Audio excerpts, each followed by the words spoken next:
good morning to you all. Welcome to Sunrise today. I'm Chamberlain. So, Indeed, it's still coming to you from Abuja, the Federal Capital Territory. never mind this man. Yeah. Where are the Lagosians? Who knows?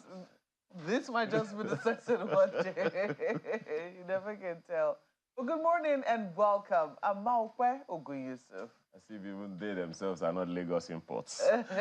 Good morning. Today is November 9. It's a Thursday morning. Welcome to the program. I'm Ayo Makinde. Yes, indeed. A few days to the elections, and of course, a lot of build-up. What's going to happen in Imo with regard to Labour, and then keeping tabs in Bayelsa. The IGP was there, and he did say the police is going to be neutral. That much they said concerning Kogi and Imo as well. So even though they finished that summit in Owerri, I don't know, people think, well, having left Owerri, they've got a duty. Well, whether they were there or not, they still have that duty to ensure that the elections are peaceful. So if he's been going on talking about the neutrality of police, the army themselves equally have said the same thing. They will deal decisively with anyone who's trying to foment trouble. So we will see about all of those things. So we're going to go straight ahead to the dailies and take you through how they reflect what is going on and probably what to expect over the weekend. So look at leadership, for instance. 2 days to governorship poll. Labour bans flights to Imo. Blacklists Uzodinma. That is a big lead on front page of Leadership newspaper here today. Well, we also did take a look. Labour was here yesterday. So Leadership newspaper just continuing in that regard about the position of Labour. Look at some of the writers. 9 electoral commissioners, 84 police chiefs in Owerri for election. Civil Defense deploys 4,650. That's the 50 personnel, and then you also have sniffer dogs. Candidates signed peace deal in Bayelsa, Kogi. Oh, I didn't see Imo here. Okay, just reading it out to you as it is here today. So, of course, a lot of focus on INEC. Some scenario played out in Owerri yesterday as well about INEC. But is that an indication of what to expect? And then what about those resident electoral commissioners who were confirmed by the Senate, who were members of political parties? So, are they showing us what to expect as well of how they intend to continue running things? You know, they tell you, we've seen what they've done, so they can talk all the talk, but the walk is what a lot of people are seeing. And those steps that are being taken just don't care as though they are leading us to the right path or through the right path. Well, this is what you get to see on the front page of Leadership newspaper here today. But look at this. 4,000 megawatts electricity generation, shameful, unacceptable. Adelabu, that is a minister of power, guys. Minister of power, Adebayo Adelabu. So, this, well, clearly we all know this, but what next? That's a big question. I think that's why he was appointed minister, to change that, not to lament alongside us. So they've got their performance KPIs and the performance units looking over their shoulders, because of course the media will be peeking into their result sheet as well. Yeah, Chairman, just to re-echo what you just already highlighted, the fact that we're yet to receive a response with regards to the INEC recs appointed by the President and confirmed by the Senate. 4 of them have already been pointed, yes, that's fingered as people who have partisan affiliations with some political parties, with the APC, with the PDP. They have a political past or a political present. We are yet to know.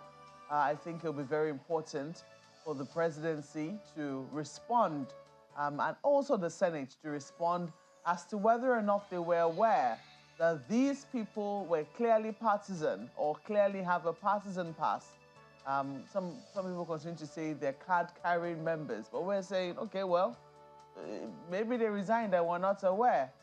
But are you aware that these people clearly were at least party members up until very recently, seen campaigning for candidates, even some as recent as this current elections that held in 2023. We're yet to get a response, and we'll continue to call on the presidency and also the Senate president to, give Nigerians a response as to whether or not they were aware when they confirmed these people. And now that they are aware, what are they going to do about it? That's the big question that we're posing on behalf of Nigerians. But Daily Trust has this on the front page. They're also focusing on the elections. After signing peace accord, Diri Silva trade words over violence, arms stockpiling. That's the lead story on the front page. Opposition running mates. Ododo signed peace accord in Kogi. Accord, not mere formality, Abdulsalami tells candidates. Signing peace pact, not enough. That's according to the police. Or the police wants them to do more. Some will say it falls squarely within the remit of the police to do more. Yes. If they violate, peace, the police has a duty to make sure that they are brought to account, they're brought to book. Arrest them. So, exactly. So, signing peace pact, not enough. That's according to the police. You might want to know what more the police wants them to do.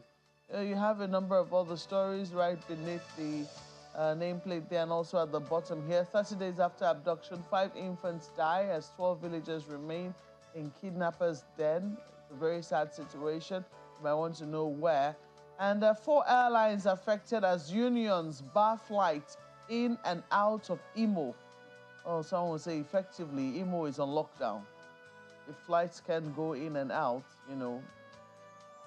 it's going to be very difficult for people to commit. And people who are hoping to make a last-minute dash, go and exercise their franchise. Their hopes have been dashed now. Oh dear. Reducing the voter list. It's a real sad situation. It's been already reduced. Really sad situation in Imo.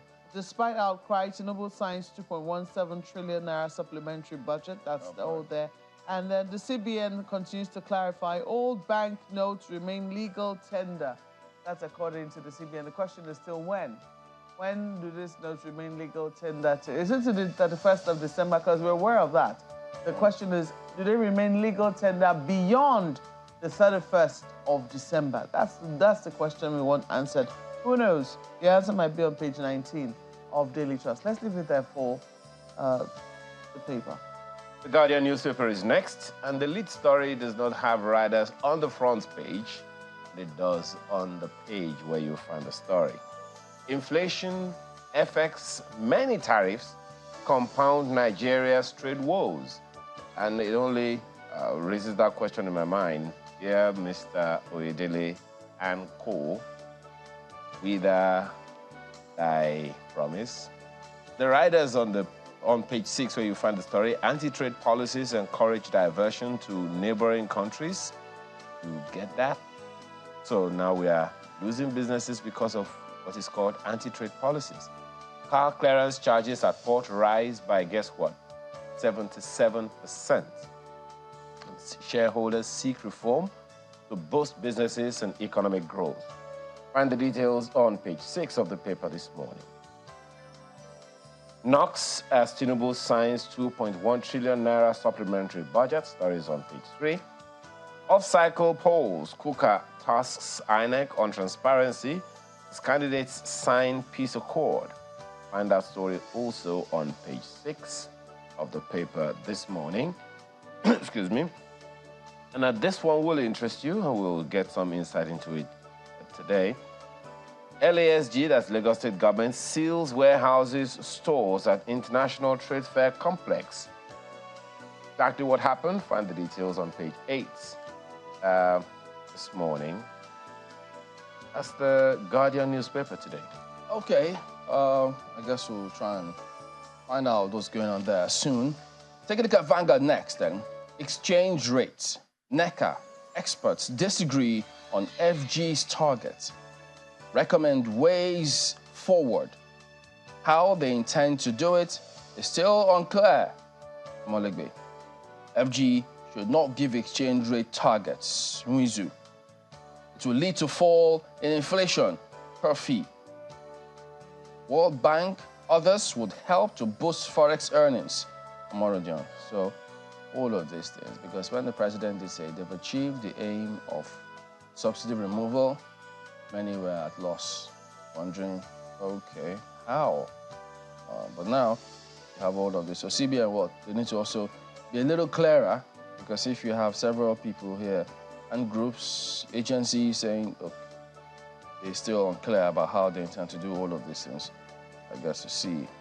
Senate to pro purchase of 5 billion naira yacht. So how is it that it's been delivered as a claim and it's not been paid for? Or is it that it's already been paid for behind the scenes and they're trying to recoup the money?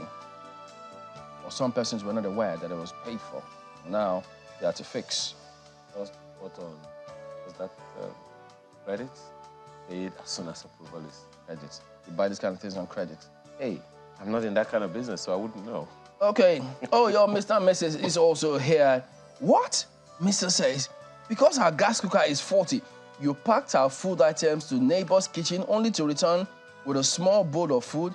You're just like our country that takes our crude oil abroad to refine. And Mrs. from a distance says, well, they refuse to repair our refinery, just as you refuse to fix the gas cooker. End of story.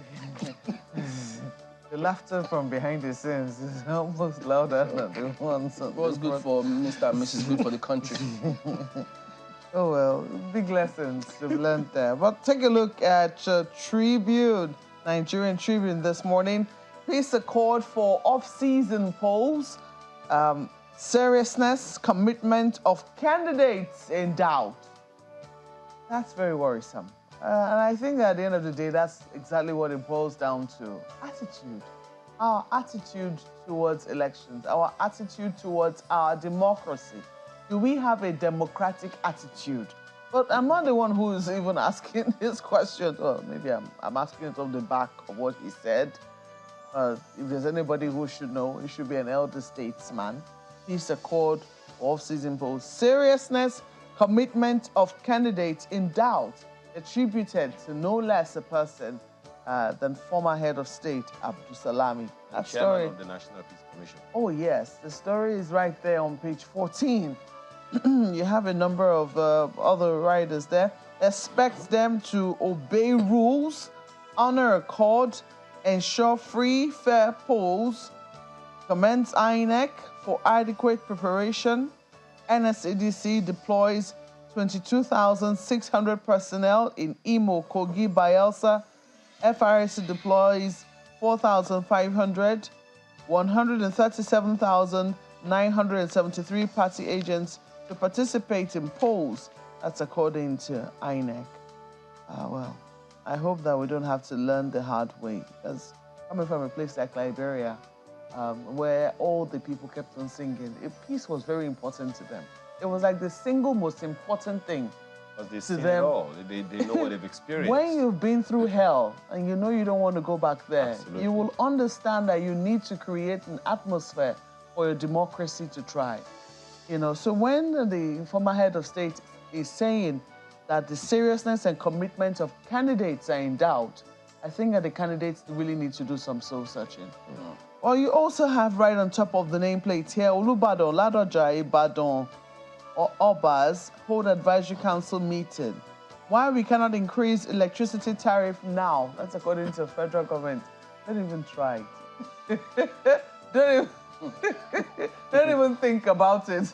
Don't let me speak my language on this set because I'm thinking about it.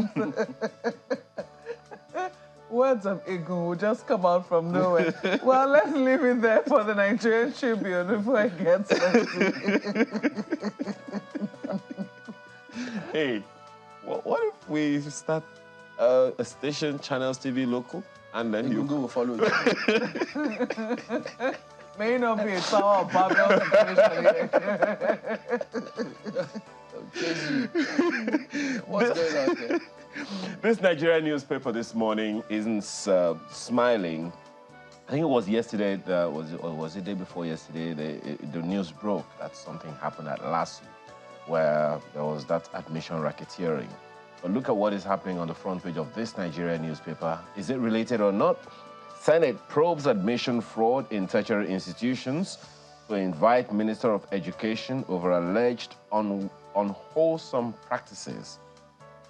Let's hope that some answers, come also from what's happening, even though some action has been taken on the LASU case. I think the Dean of Student Affairs has been replaced for now.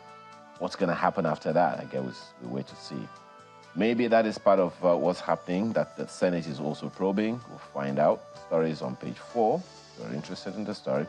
Right under the picture on the front page, 322 killed, mass grave uncovered, several others missing in Anambra, says Bianca Ojukwu's widow. That story is on page 15 of the paper today.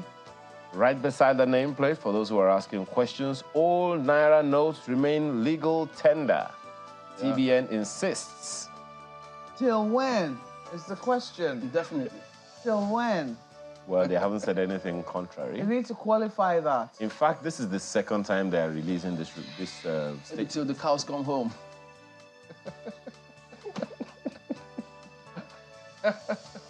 There's a blind. Maybe I shall feel what kind of brother do. Well, this can be a little disturbing, guys. No registered voters in 40 polling units in Bayelsa, Imo. Oh, wow. 40 polling units. So no miraculous votes should come from those places if there are no registered voters there. So people should know. We're watching. Well, maybe page 12 will give you details of those polling units. Remember, INEC had to close down some polling units at some point, but hey, this is where we are. After this Nigeria this morning. All right, so that ends it with a look at some of the dailies here this morning. We're back in just a moment. Stay on with us.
The police and other security agencies have taken a position to be neutral in this election. Our job is to provide security for the election.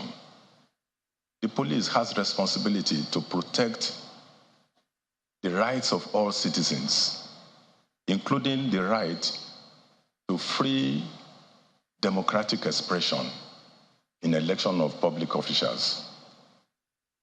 This duty is sacrosanct, and we are committed to discharging these duties without fear or favor. Our officers have been trained before we are deploying them for election. You will observe that the presence of security agents has started increasing in Bayelsa. The security agents that we are deploying are here to give confidence to the people of Bayelsa State, to give confidence to the electorates, the voters, to come out and vote on the election day.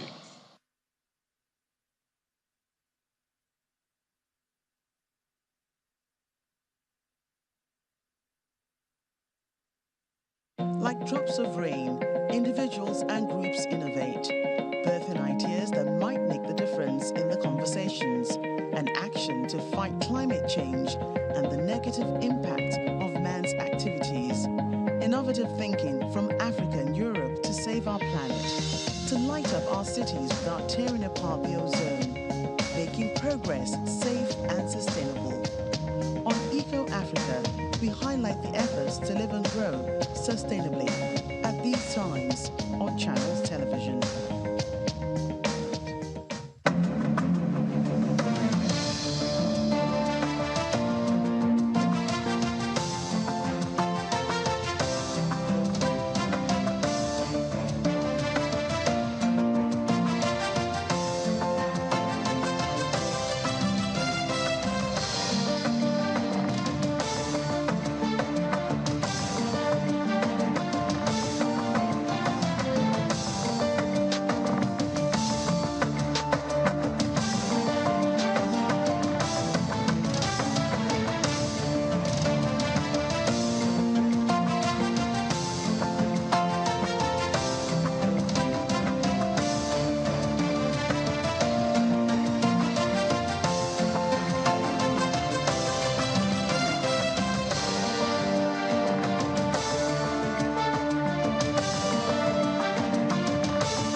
All right, there's this video that made the round, so we'll just let you take a look at it because we'll have someone who is going to explain to us what this video is about.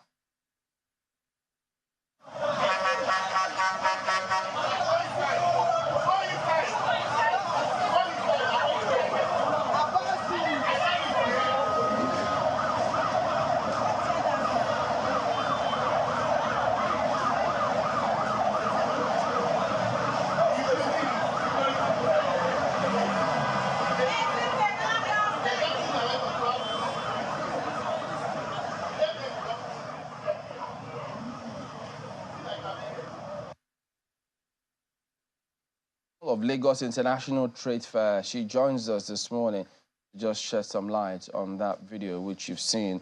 Good morning and thank you for joining us on the program here today. So please, could you go ahead and tell us, so what is it that we hear? Because yes, today some of the dailies did reflect that Lagos State government is sealing warehouses and stores at International Trade Fair Complex, but we do understand that there was some skirmish. Is that right? Good morning. Thank you for having me. Yes, that's absolutely right. There was curfew yesterday. No, not really curfew. We were assaulted yesterday by the commissioner, members, thugs, and policemen of the Lagos State Physical Planning Commission. So, when you say we, who are the people in question? Myself being the ED CEO of Lagos International Trade Fair Management Board, together with my management staff. Okay, but why was that? What happened? Well, they just came. We got an information, a distress call from the market. The market's located within the trade fair complex that men from Lagos State are there destroying the buildings, bringing down buildings. So we ran there and I was told that the commissioner was there in person. Some of my management staffs were there before I got there. They engaged the commissioner telling him that this is a federal government territory. And he thinks that they should meet with the executive or rather meet with the ED before carrying out such an act. And then the commissioner did not listen to them and asked them to go ahead. They did some of the destruction on some of the buildings there. And by the time I got there, he was already in the car. They were trying to go away. And I tried to talk to him and he refused. And the next thing he told the police to clear us out, to clear myself and my other management staff that were there. And before you know it, they threw tear gas at us, right at me, an citizen of this country, an unarmed woman.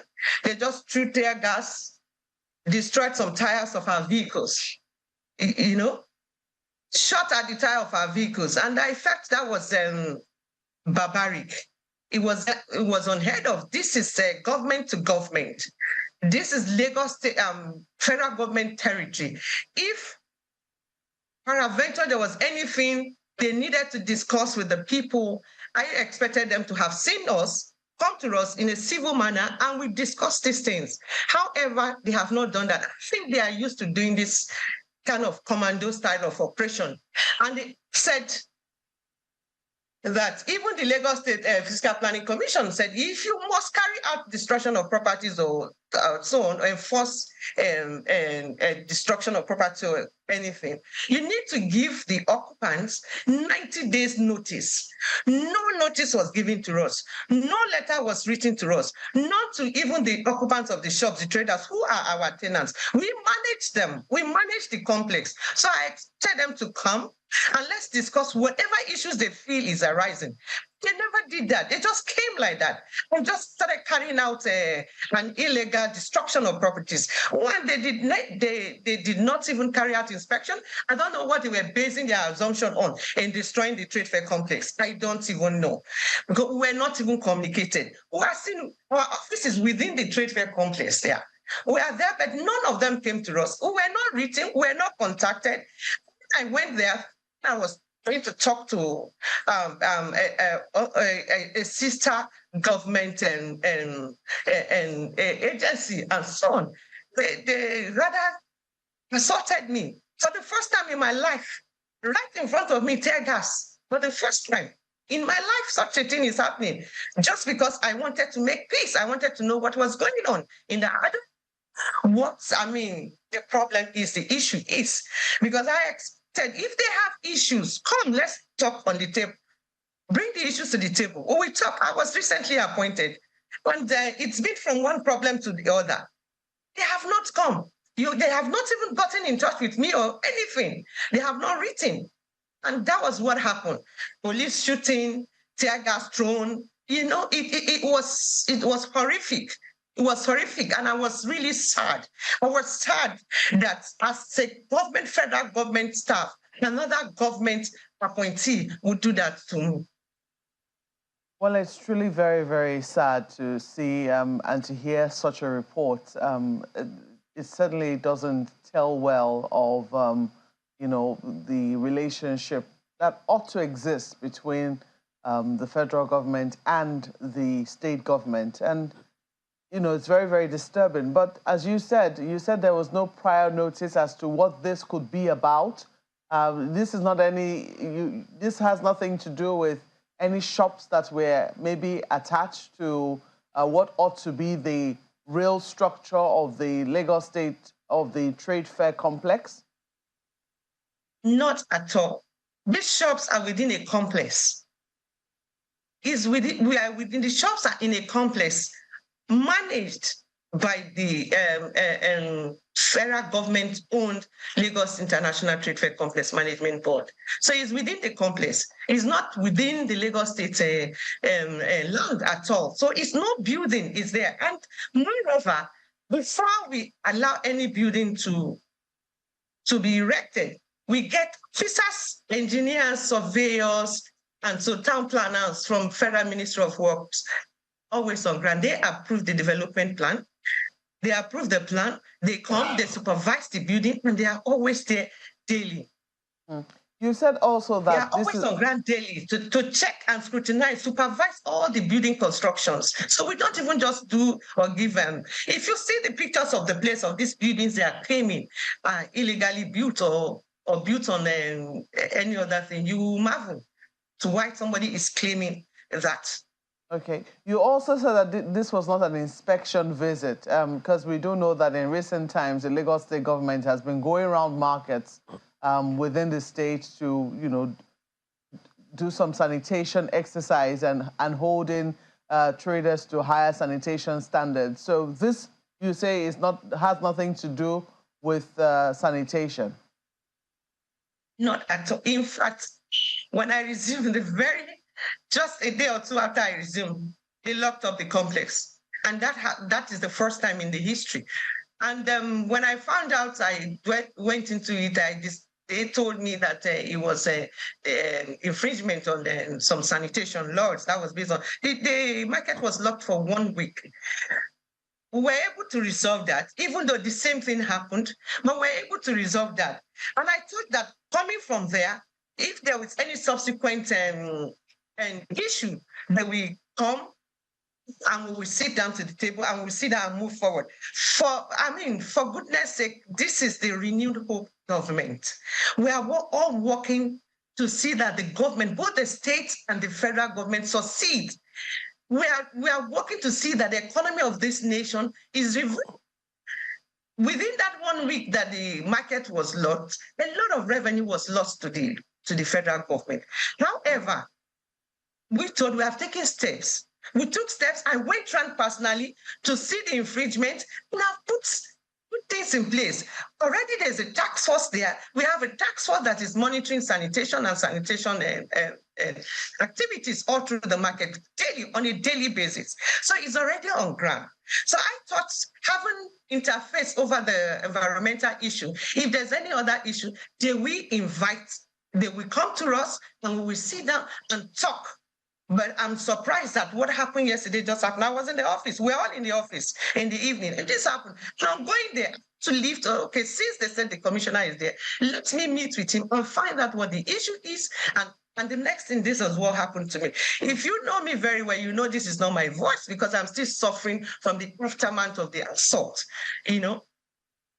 Just put tear gas directly, almost directly under your nose.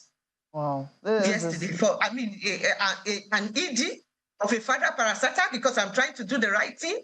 I just want to know what you want to do there. Truly troubling indeed. Truly troubling. People will just take laws into their hands. Truly troubling indeed. But I also want to know, have you been able to escalate this? No, not yet. Not yet, but I have, however, I've informed my minister, my supervisory minister is aware. I had to call her because I was really scared for my life yesterday. I was scared. I was panicked for myself and for the people around me. Has there been any feedback from the Lagos state government? No, I've not heard anything from them. If you ask me, I don't want to think that this is a government directive. I don't want to think this is a government directive. Because if it's a government directive, there are laid down rules and laws to be followed when you want to carry out any of this kind of things. There are clear laws demarcating the federal government from the state government properties and what needs to be done. We pay the levies. We work harmoniously with. I don't know what the issue was. We just barged in there. And if not for the fact that I've been able to control the traders in the market before now, telling them to be law-abiding. Incidentally, even that same time, just a few hours before then, I had a meeting with some section of the traders, the leaders of the traders there, and I told them of the need to be law-abiding. So we thank God for that. That happened just immediately before these people came on. So you can imagine what would have happened. You are sitting down in your shop and somebody just came and started destroying your place of business. We are trying to improve the economy of this nation. We are trying to revamp the economy. And then where people are employing labor, making money, you are destroying it without prior notice, without even telling them what their offense is. And there's a supervising board there. There's a management board that manages the place. I think they should go straight to the market and carry out whatever without first interfacing with the management board. People even done that illegally, illegal trespass, still went ahead, trying to say, okay, there's a senior officer there. Let me go. Well, there was no police. No policeman there with us. Nothing. We are unarmed. We are not armed. See you to trade us. Well, Madam, I don't think that is right. Indeed. Part of the report that's been put out is that, so when you say that laid down procedures and all, one of the things that the commissioner was quoted to have said is that the developers at the trade fair complex had been unyielding despite years of serving notices and stop work orders. The emphasis actually from him is that since a 2003 judgment of the Supreme Court, the fact that it's a federal complex doesn't mean that the authorities at the trade fair complex or anywhere else should not take permits and all from the state governments. How do you respond to that? The fact that there have been stop work orders and notices again, I didn't hear that well. Can you hear me well now? Yeah, I think so. Yeah. The commissioner in question that you have quoted was there. So in the first place, I mean, how more authentic a government thing it should be is one. Then secondly, the commissioner claims that there have been several notices and stop work orders served on the developers within the complex, but it had been unyielding up until now. Are you aware of that? Not aware of that. If they claim they have such notices, they should bring it to our notice. There's nothing like that. There's nothing like that. And moreover, the law, the Lagos state law says that if there's an infringement in planning, in building or the planning, development planning of a structure, you give the defaulter 90 days notice. 90 days notice before you carry out any act. No notice was given. There's nothing, I don't have any document to that effect. I searched yesterday, there's nothing, there's no prior notice. Since if they had been giving them notice since 2003, like you said, 2003, why did they have to wait till 2023 to carry out this act? Well, why is it that is now that they have a new ED that they are coming, this one will come, that one will come, and they come in a Gestapo style, in a commando style, as if we have a war with ourselves, as if it's a war zone? What interface? They have not reached out to me. There's nothing, nothing's on ground. Okay. Well, nothing. So that is just a claim. Their claim is not sustainable. It's not sustainable. Okay. They can't sustain that. And let's see the notices they have given them. You are giving notices since 2003. No, the judgment of the Supreme Court. Yeah, it's a judgment of the Supreme Court that affirms that the responsibility of planning is on state governments. I'm not sure whether or not those notices have been coming since 2003, but just one last one. Part of the claims is that some of the structures being erected at the trade fair complex, and including those under construction, are being erected on drainage alignments. Is this something you are aware of as well? That cannot be true. I told you earlier on that we don't allow developers, we don't develop the complex without due process. We always invite the engineers come, surveyors come, and all of them from the Federal Ministry of Works. They are always on ground.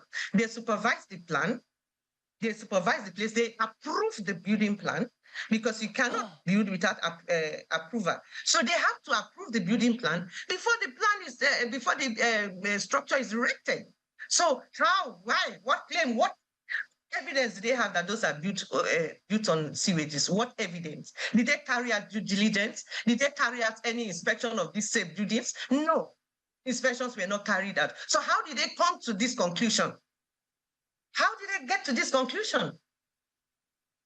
All right, well, we'll make more attempts to get to hear from the Lagos State government themselves and find out what really is this about, what's going on. Is this the style of operation? Is this the way things should play out?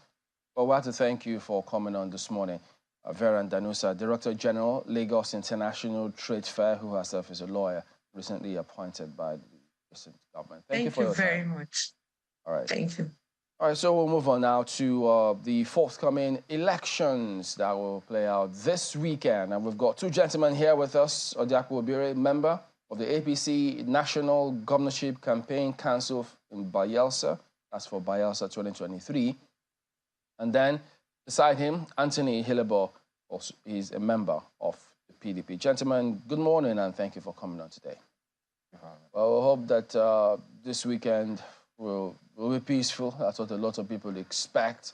The IGP has been singing a song that they will be peaceful. The NSA himself has said this election will be peaceful. There'll be no interference. Different governors, peace accords. But we also know that this will not be the first time we've heard promises, promissory notes, even from INEC themselves, in terms of what to expect for the elections that happened in recent history. But this time, many will expect that things might be a little different. What do you expect, first of all?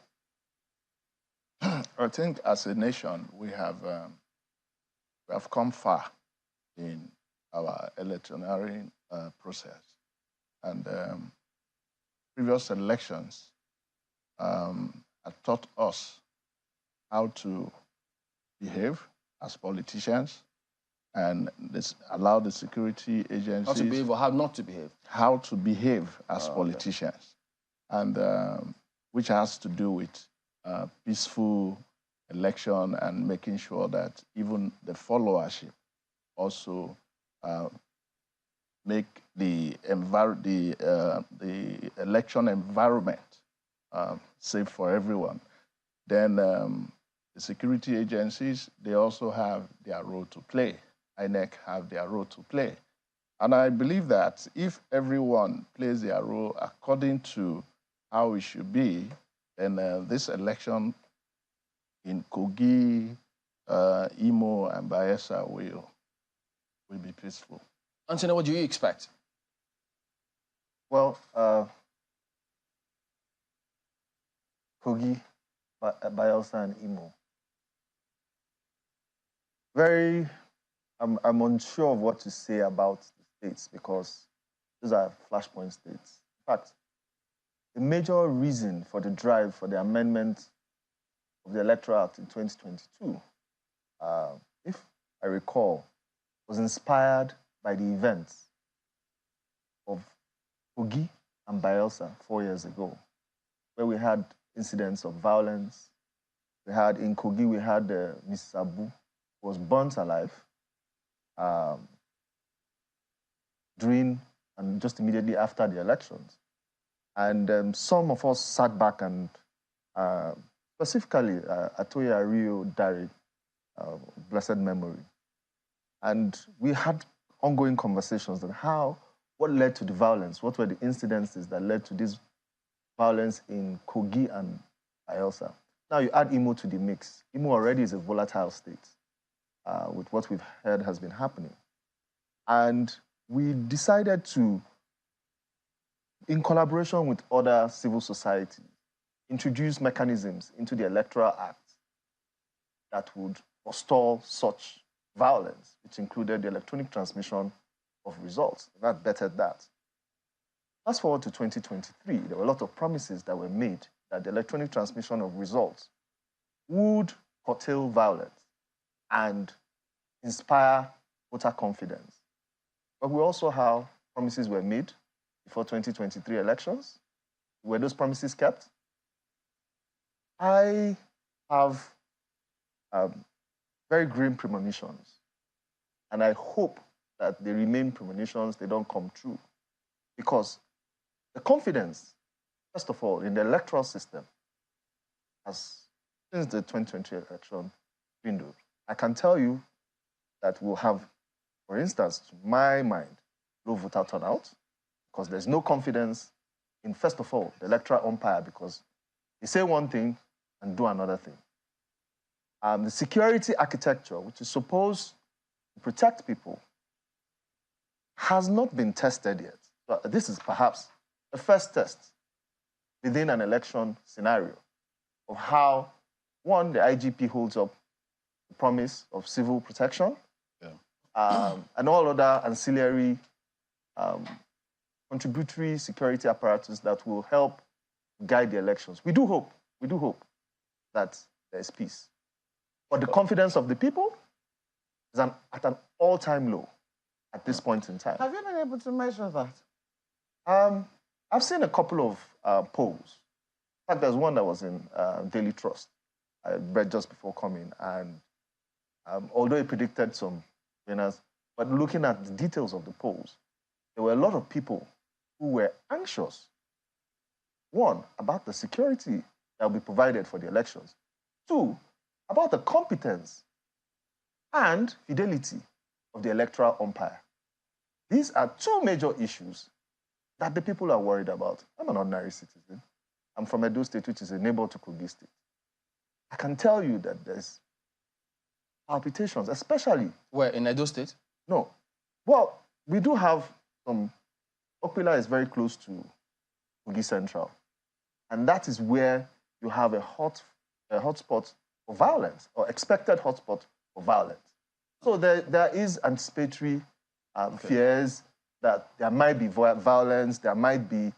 And since we all know this, we have a very high expectation of the security forces that they will provide adequate security for these areas. Dr. Bire, there was a video that was in circulation about the deputy governorship candidate of your party in Bayelsa, making statements saying, well, they should hound the people, something like deal with them, they won't be the first people to die. Those kind of narratives. Did you see that? Did your party take note of it? Has it been spoken to? What's the thinking about that? Well, I have not seen that video you're talking about. But, you know, this is electionary period, and a lot of things happen. People can bring up issues that are not even link up to No. It was him speaking. Election. He was speaking. At a rally. Yeah. Let me be more specific. I wish you could play that video. Rally. But at a campaign rally at night, he was addressing the people, I think, saying something to the effect that this time around they're not going to keep the victory. They're going to ensure that they, hold the victory, and that if anybody tries to, they should pursue them. They should hound them. They should kill them. Well, I think they are still taking his words probably in a different context, because a different context. Yes, a different context, because election process during campaigns, people make statements. There are some statements that are instigated by some certain actions from oppositions and all that. Probably what he's trying to say is that if the opposition are doing what is wrong, they should make sure that... Kill them? No. You shouldn't kill anybody during elections.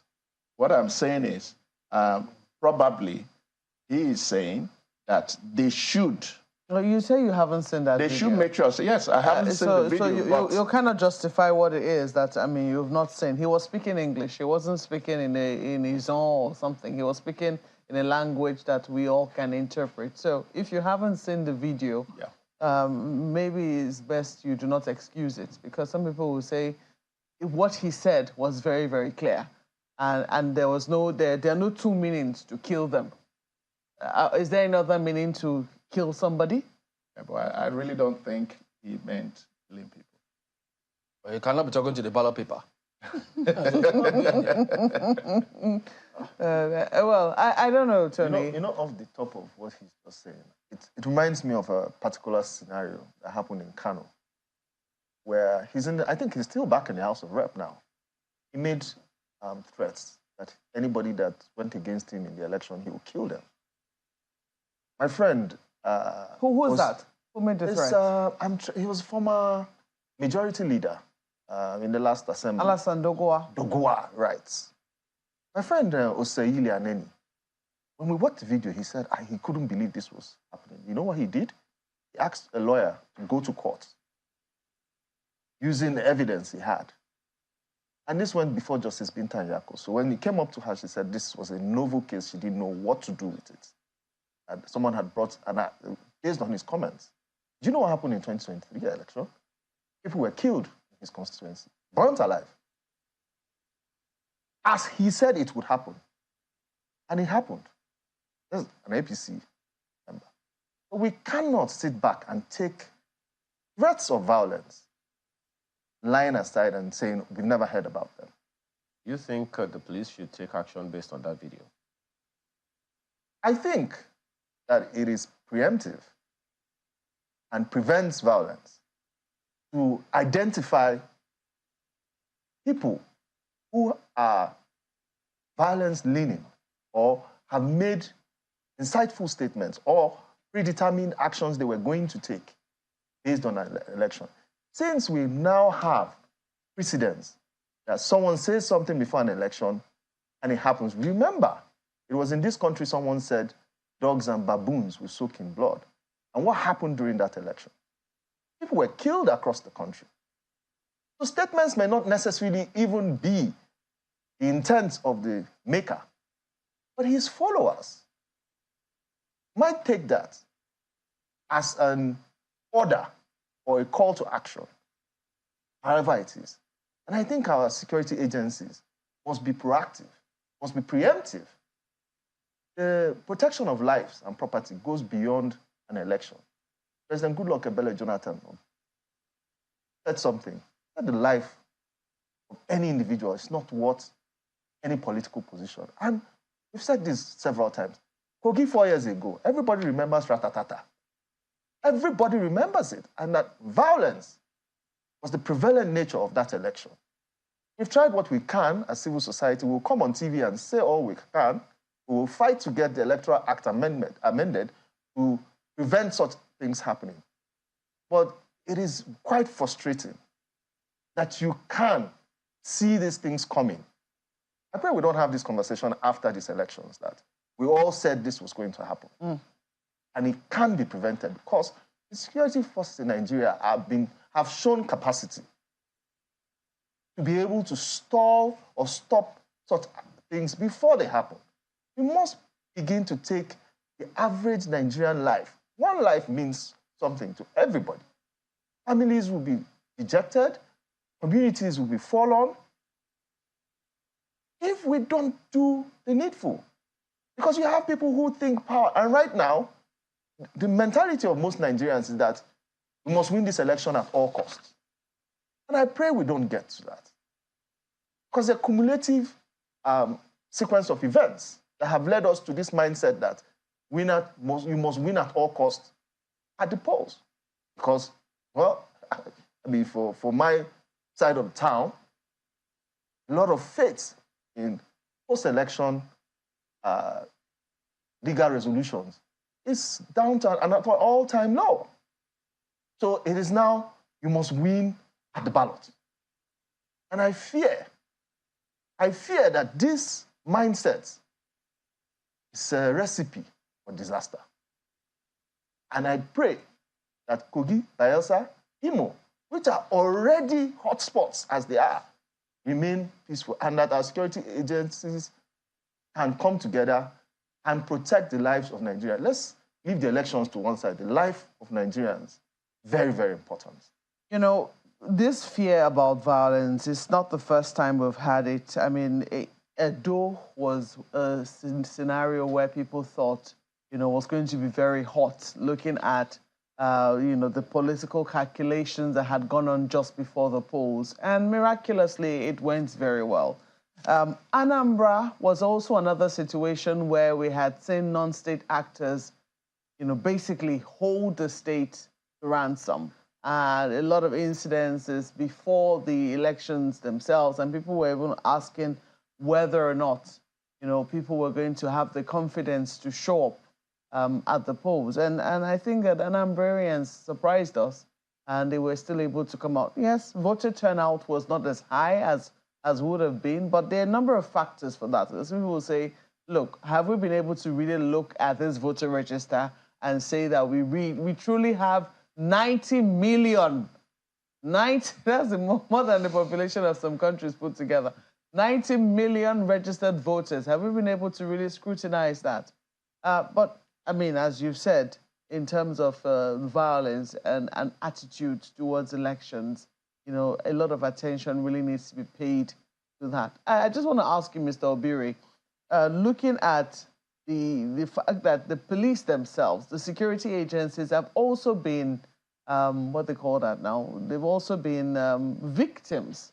Because only recently in Kogi, we saw how policemen, I think it was the police who issued a press statement to that effect, they were attacked. Some of them were killed.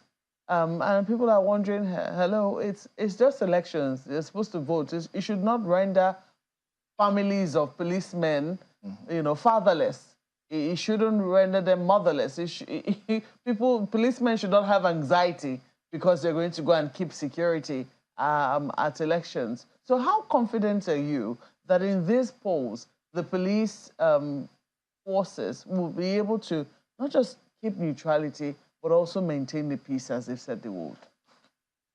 You see, security is a very critical part of elections.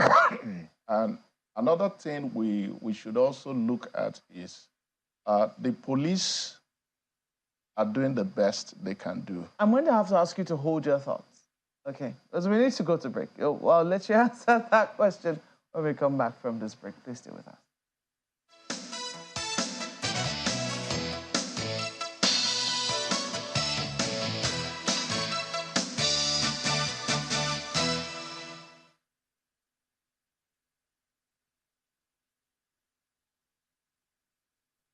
Every healthy family needs the right amount of energy to start their day, but sourcing for breakfast with a splendid blend of nutritious multigrains, big wahala. With the new Kellogg's Gold Grain cereal, you don't have to go through all of that. So now, your mornings can look like this. Go, go, go, Gold Grains. Love the goodness of its multigrains. Grains, let's go!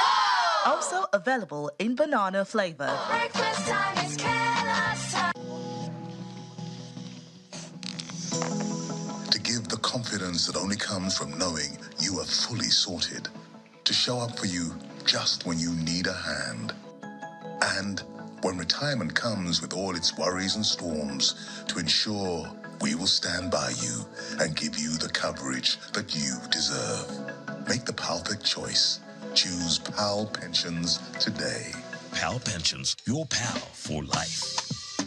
Every healthy family needs the right amount of energy to start their day, but sourcing for breakfast with a splendid blend of nutritious multigrains, big wahala. With the new Kellogg's Gold Grain cereal, you don't have to go through all of that.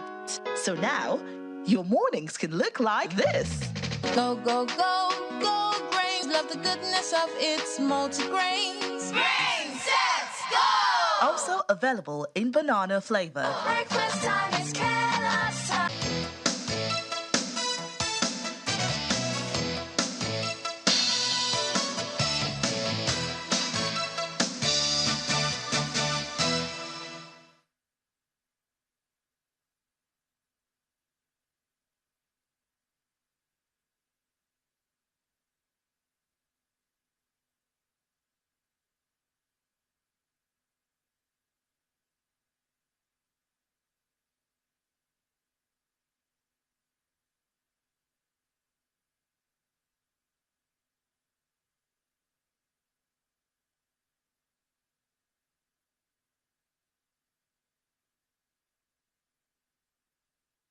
Welcome back. We've since been joined by Catch Ononuju, who is a special advisor to Peter Obi, of course, that's Labour Party. Good morning, and thank you for coming on today. Thank you very much for having me. We'll be trying to preview the elections, Bayelsa, Kogi, and Imo, in light of the security concerns that lots of people have raised, and then history.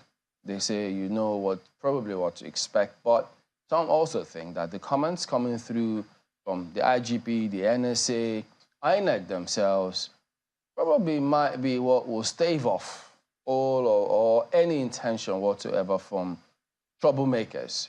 Are you optimistic that this time, these elections will truly reflect the wishes of the people? Thank you for that question. As I would say always, these rhetorics have always been there. For me, now that the country is going through a process of capture, rhetorics should not be relied upon. Rather, I think Nigerians should look to action. We've had those rhetorics before, but I believe the actions are what Nigerians should look to. Despite what anybody says, we know how very desperate those who thought they've captured our country are. You can see the issues in Kogi. where in anger, the governor actually the governor's people drove to Ayingba, and what happened? Where I got a phone call that 3 policemen are missing. By the time they got to Abuja, and I confirmed, they said they were killed. Who is this? The governor says somebody who used to work with him, who now is in SDP, has no right to run. Can you imagine such? And he felt so comfortable that he, after 8 years of his governorship, in a diverse state like Kogi, where you have the Igala, you have him, he's an Igbira man, and of course your Kun Yorubas, he still brings back his cousin. He's sensitive to the need for other people to get included. And this is the problem that we suffered in our party, the PDP, where after 8 years of those who brought Buhari, they still insisted they wouldn't allow us in. What happened? We got angry and we moved on, and they say the rest is history. So I believe people should learn to include other people, other Nigerians. What we are fighting for now is inclusion. Some people think they can capture our country. No matter the rhetorics they say, I will beg Nigerians, don't listen to their words, follow the action. Do you expect any difference from Bayelsa and Imo? Yes. In Bayelsa and Imo, I believe Bayelsa historically has been a one-party PDP state. But of course, the issue about state capture is the issues where we fear that those who have links to Abuja may still think they will go there, capture, write results, and the rest they say. In Imo, it's a very tricky one. Imo is one of the states where Buhari administration ran their sting operation called the unknown gunmen. Now that Buhari has gone and the unknown gunmen thing has died in the East, this will be the first election that we are having without the sting operation. I'm happy the other day the IGP barred the Ibubago people, which were the remnants contributions from the state government to that. Let us not have this violent people with guns. Let's have a free Nigeria. Well, I think a country where those with guns, because they have access to people in Abuja, think they should own our country. Just look at the way everything's been weaponized, even against the law. When you speak about Abuja, it suggests the ruling party, of which Dr. Obiri is a member. You also did claim that you haven't seen that video. I think we do have that video now, so we might as well just play for you so you can see it and get your comment on this matter. Let's have a look.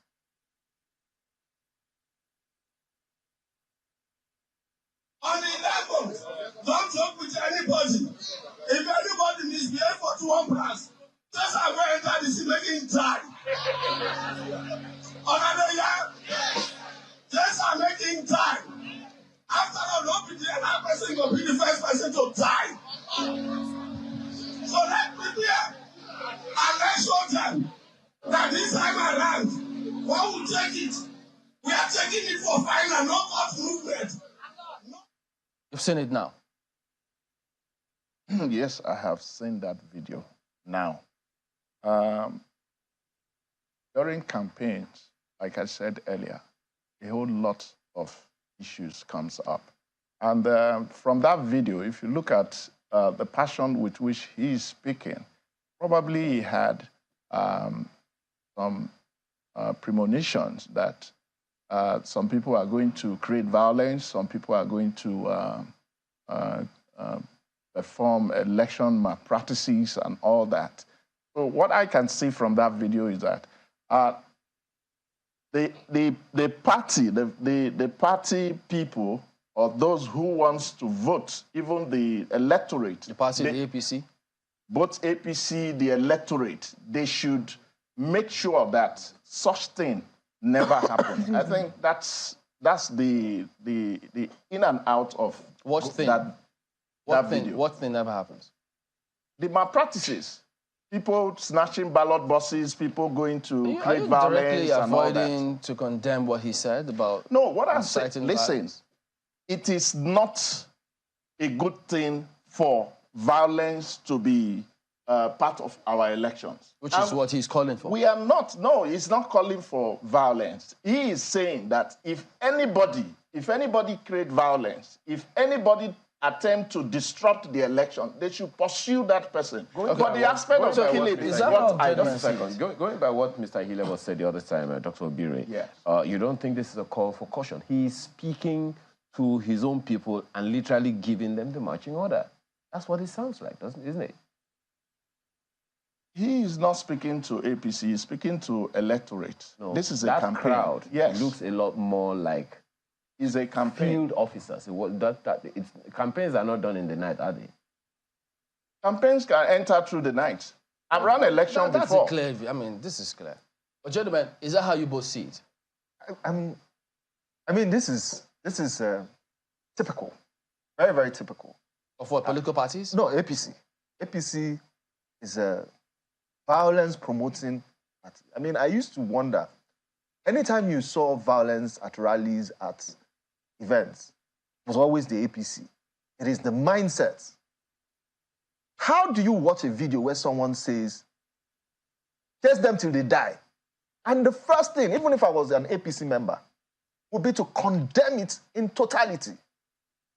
Election is not an event that should lead to death. It's an abnormality for anybody to die during elections. And here you are, you're on national TV, and the whole world can hear someone say, he mentioned die more than 5 times in watching that video. He kept repeating it. That was a marching order to kill people.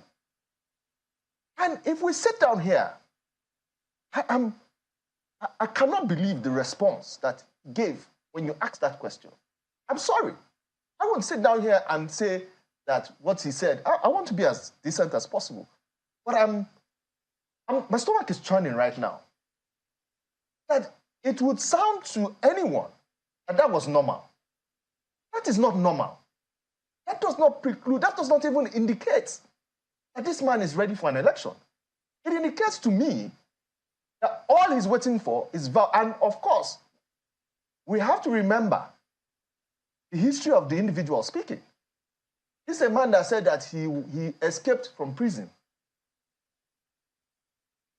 We have to remember the individual. So the witch cries at night. We pray the baby doesn't die. Because we know who to hold. I'm not surprised. It's just what I'm telling you. APC has a brand new politics. They control government and they will violate our peace in order to keep power. No matter where it is, whether it is in Kogi, whether it is in Imo, or it is in Bayelsa. This is it. This is not different from what we saw in Lagos during the presidential election and the governorship. So this is where I'm telling you, forget their rhetorics.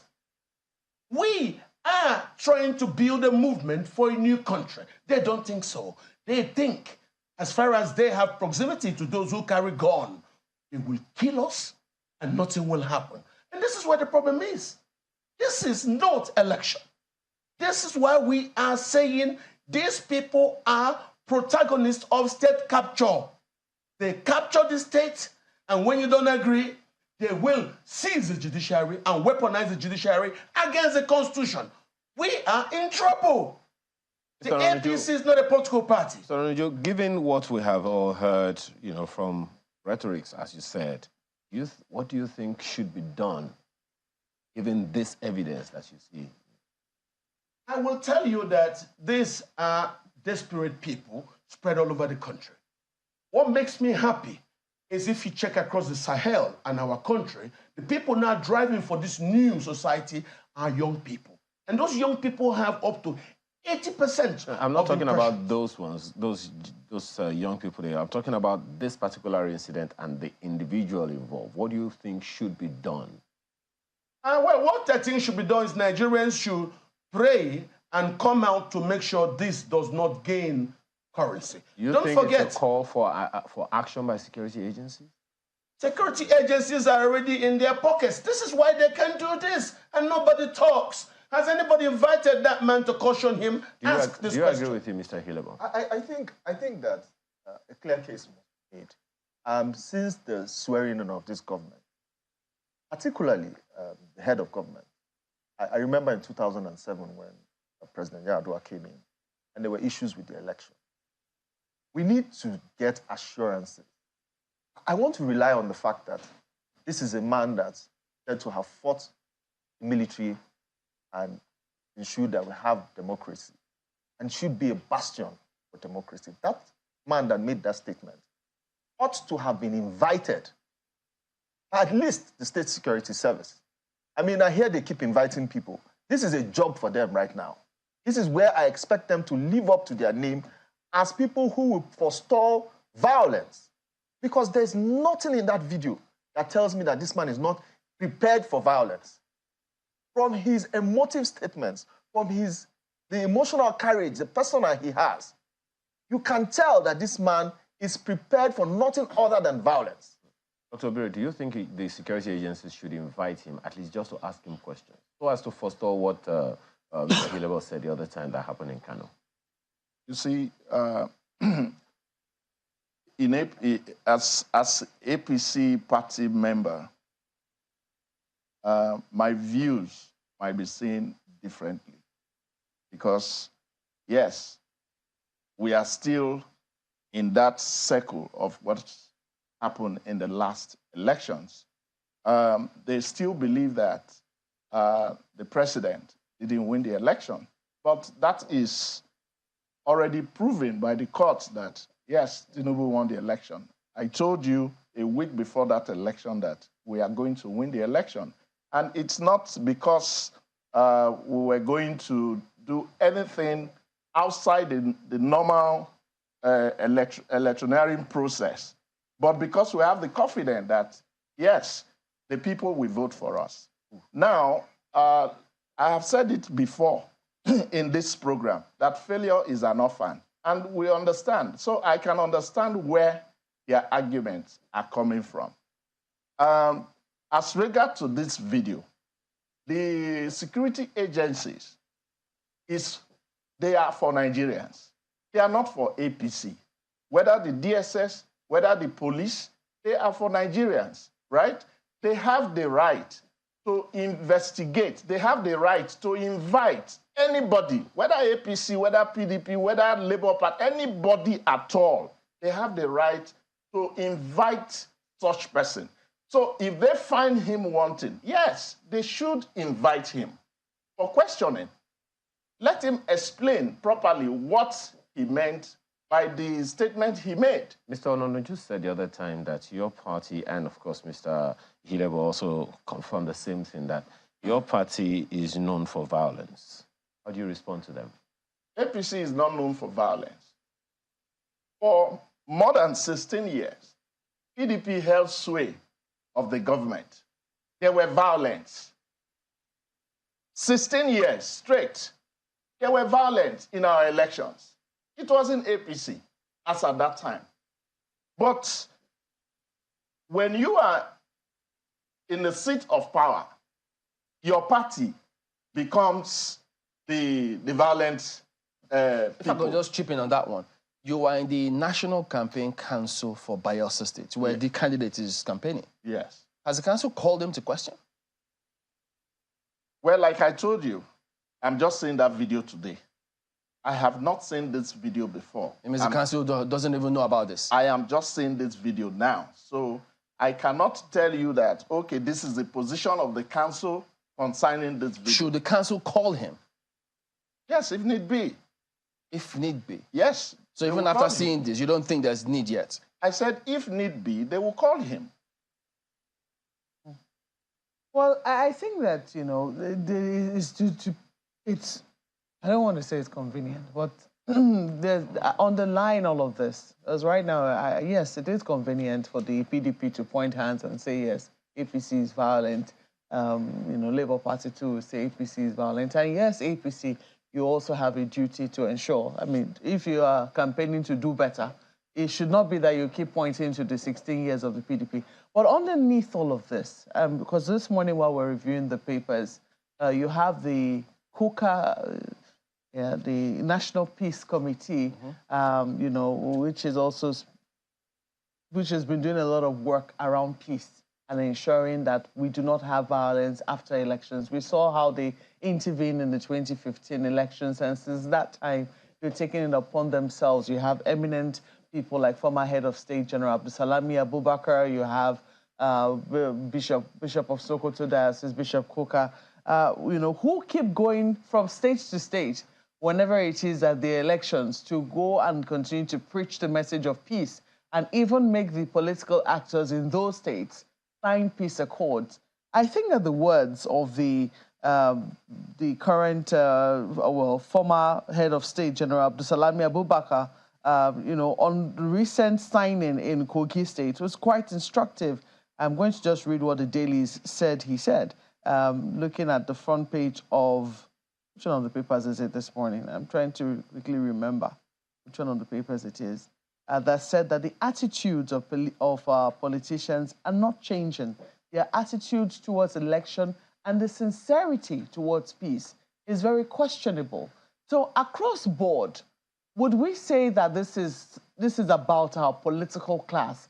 And the fact that they say one thing and they do another thing, the fact that they will go ahead and sign peace accords and shake hands, but at the same time, we know that they have empowered thugs and, and also given them weapons to, be able to carry out violence. So what will it take to actually begin to change the minds of the political class towards this do or die attitude towards elections?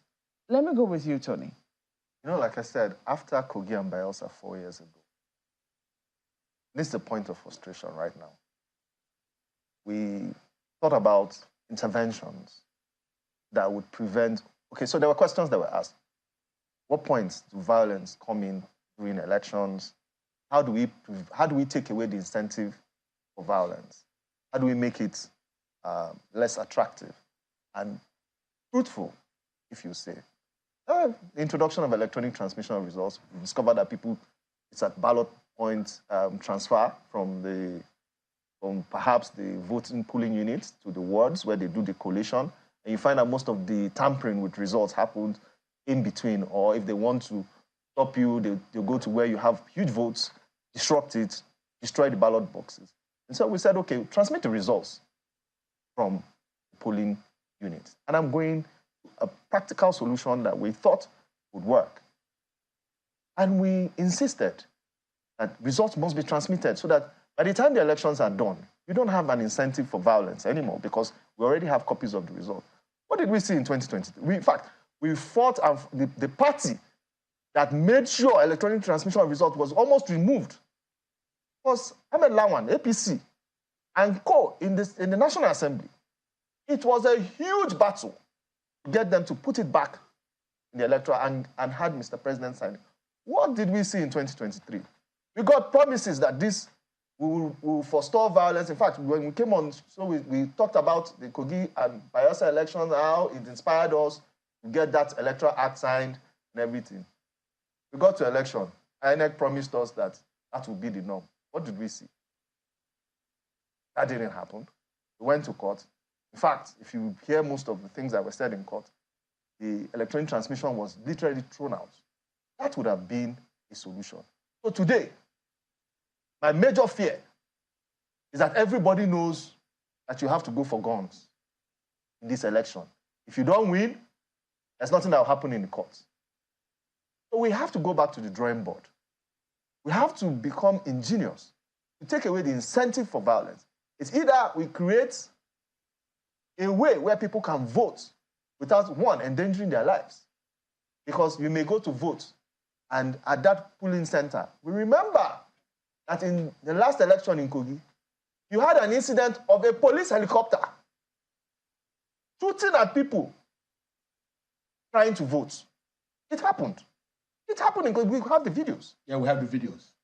So we have to say... Is it really correct, Anthony, and you're a lawyer, is it really correct to say that nothing is happening in the courts?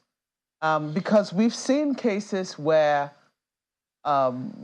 winners have lost their seats, rightly or wrongly. I mean, you can always, depending on which side you support. I mean, we've seen seats being lost in Plateau. We've seen seats being lost, at least at the tribunal level in Nasarawa. We do not know what's going to happen at the Court of Appeal. We've seen there has been some judgments that have upset, what has happened with the winners in certain situations. So is it really correct to say nothing is happening in the courts or that the courts will not? Is that a correct statement? You see, when there's a maxim that says justice must be seen to be done, right?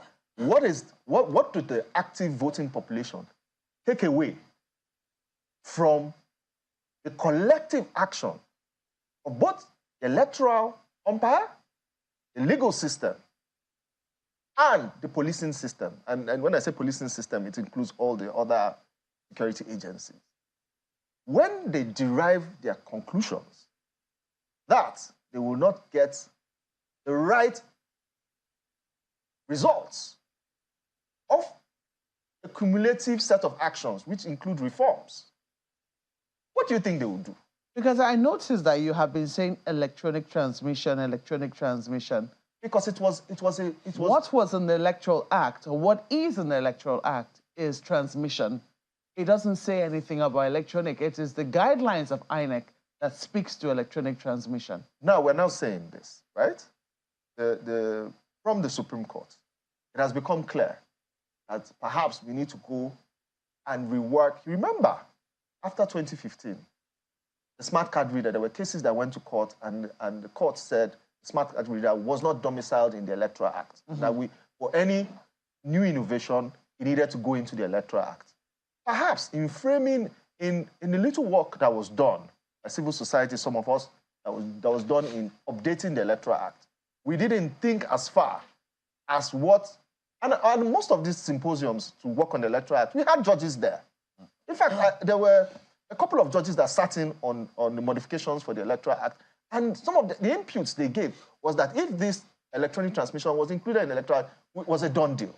Only for us to hear that when the judgment was being read, it was said that the electronic transmission was not a mandatory requirement.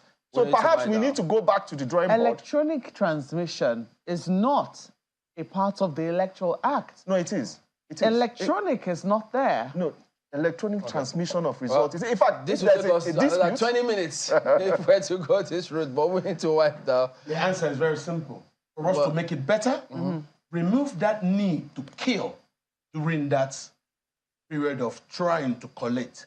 Force a clear understanding of it must be transmitted electronically from the voting part. Because once you transmit it electronically from the voting position, you remove that need for violence. That's what we thought. All right, so as you wind down with your closing thoughts, gentlemen, starting with you, Dr. Kach. Look, we know Peter Obi spoke a couple of days ago, and there's been several responses.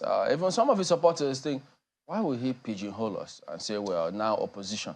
What does opposition do? It's not just to criticize statements from ruling parties, so some are not even happy with that.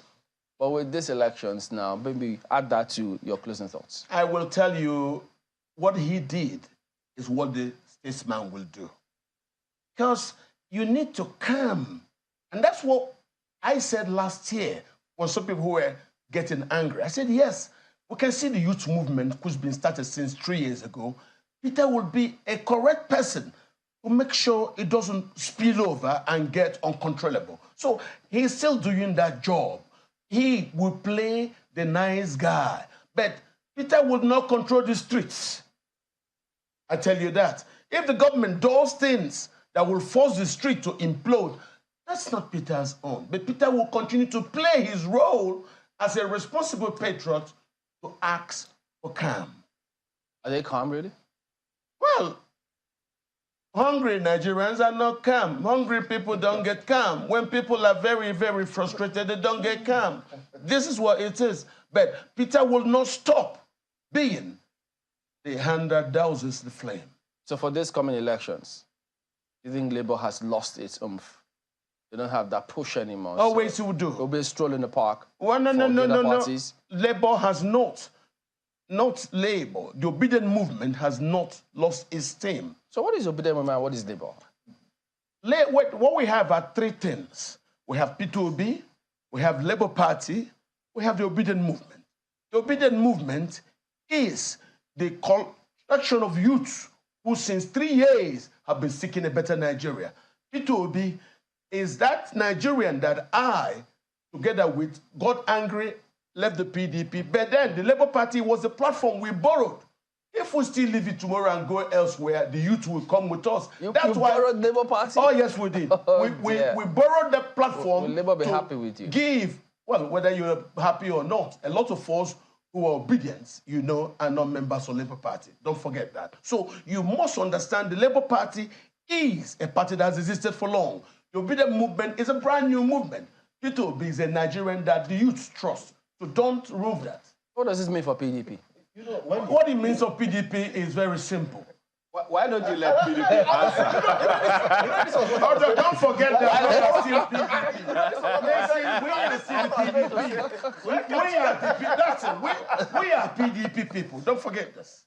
Labour Party is PDP? Hear me. A lot of the people you see in the obedient movement are members of the PDP. You know that. Wow. You know this is news. Oh, yeah, that is a fact. You know, a lot of the obedience are PDP members. The obedient movement is a movement of consciousness. It's not bounded by political party. People from different parties are members of the obedient movement. So they can move to APC tomorrow? No, they will still continue to be those people you call obedient.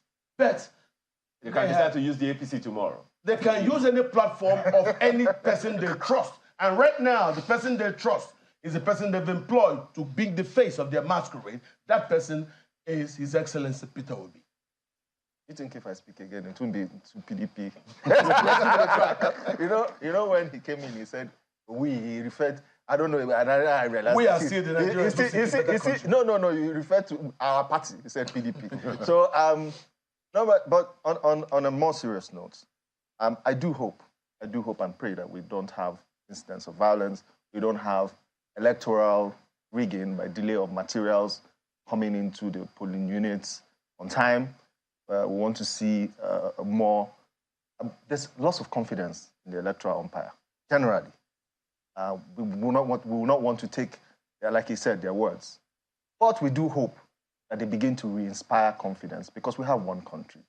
I'm happy that there's no violence because whatever happens, my biggest fear was us losing this democratic journey. Nigeria's future has been truncated by the number of times our democratic journeys have been stopped. But this time around, we want it done properly. Supreme Court has decided, so we have a president. We hope that he takes it upon himself to deepen our democratic ethos and ideals, and of course, practices. That's for me. Well, Chamberlain, I think it's high time PDP, Labour Party, and the rest that participated in the last election to accept the reality that President Bola Ahmed Tinubu remains Nigerian president as it is, and give him the support that he needs, because your candidate don't need to be president before Nigeria can be better. If they all ran for that office because they want a better Nigeria. So they can bring their ideas. They can team up with the present government and move Nigeria to the next level. And also, I want Nigerians to trust the process. They should trust the security. Process that Labour Party. They should trust the process. They should trust. Listen, if we don't have confidence, in our process, then it is not proper. As Nigerians, we must trust our security.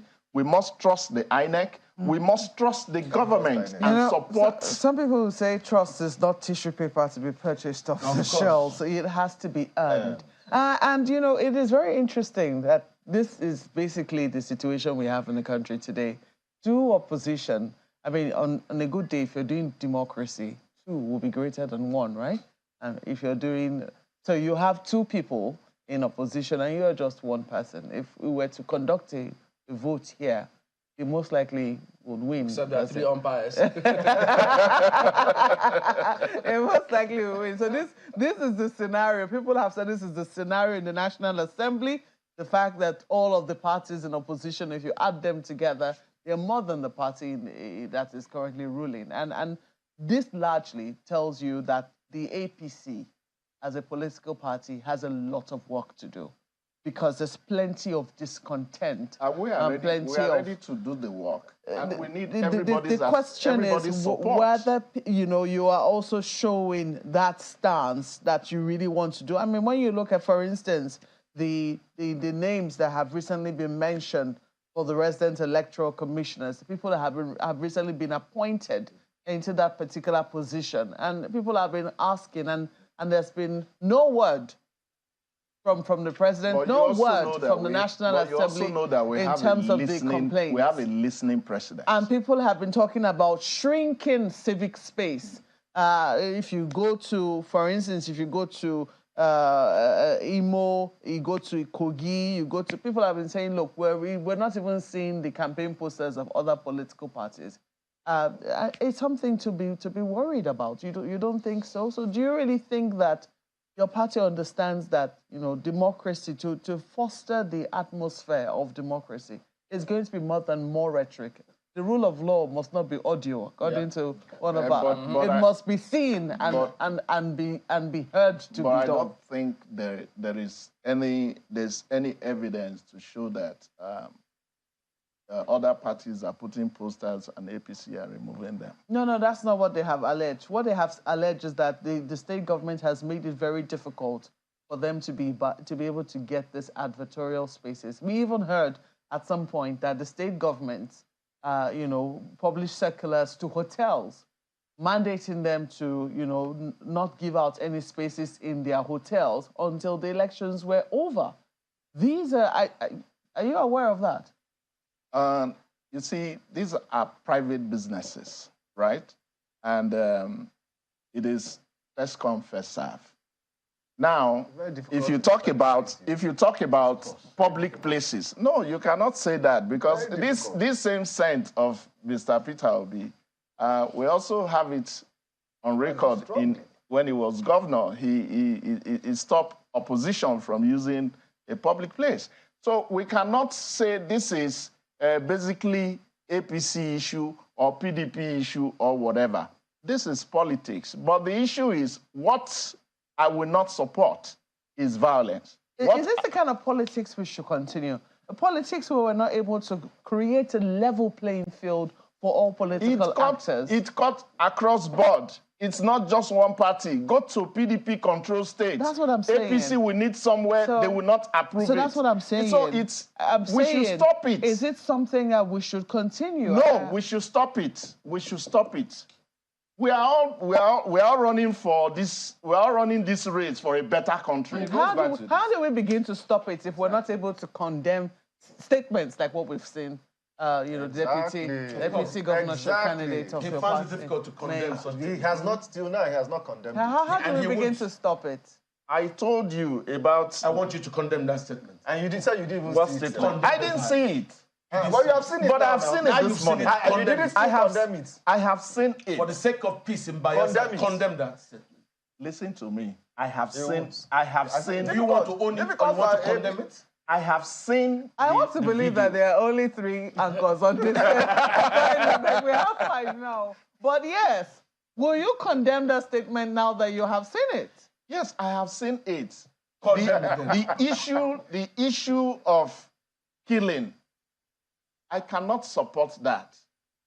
But I cannot totally condemn that statement because people, that's PDP control state. Don't forget this. It's PDP control state. And they have all the machineries to do anything negative about the election process. You do not trust your police? To maintain the peace? Exactly. You don't trust INEC to do the right thing? Or Labour Party people threatening that same violence? Let's just flip the table. For the sake of Bayelsa State, I am not following Labour Party campaigns or PDP campaigns. I'm focused with If you are in the campaign APC. council, you should follow the campaigns because that's what it. You have to be listening in and seeing what we're saying. I'm focused with APC campaign trail. Okay, and you've not seen and you didn't see that video. I have not seen it. I just saw it this morning. This focus needs refocus. I said I cannot totally condemn that statement. APC. Did you see that? Okay, so what about, gentlemen, can we see those slides, those pictures of those gentlemen that were made resident electoral commissioners by the Senate? Some of them are members of your party. So if you couldn't categorically condemn the video of the APC deputy governorship candidate, what about this? We have a listening president. We have a listening president. If Nigerians cries out that, oh, they notice something, that this is wrong, certainly he has, over time, taken steps to correct any wrong. So, if it is... Okay, maybe we should listen to this a little bit. Maybe you hear this, just in case you haven't heard this one too. Thank you.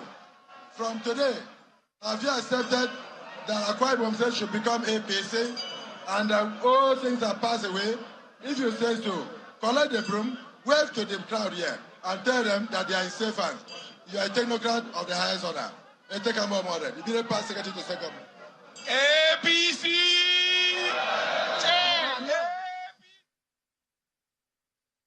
You've heard this?